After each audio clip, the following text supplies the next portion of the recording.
कि इस वक्त इंतखाबात का जो सवाल है वो इसलिए ज़्यादा उसकी अहमियत नहीं है कि ये इलेक्शन जिस माहौल में होंगे उसको मानेगा कौन।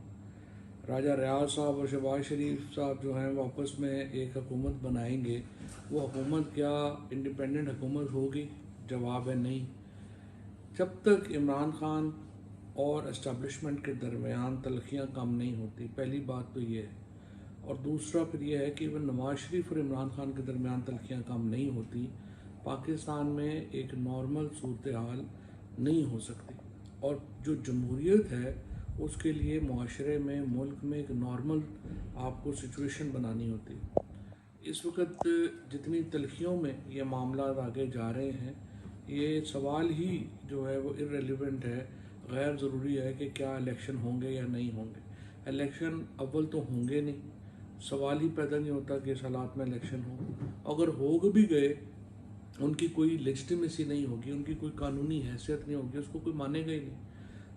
पहले तो ये है कि कोई मिसाक जमहूरियत का नाम दे दें, कोई टॉक्स का नाम दे दें। ये जो तीन फ्रीक हैं बुनियादी, इमरान खान है और नवाज शरीफ है और इस्टेब्लिशमेंट है, इनके दरमियान कोई जो एक नॉर्मल सूरत हाल को नॉर्मलाइज करने की ज़रूरत है, उसकी तरफ जो है वो बढ़ना चाहिए।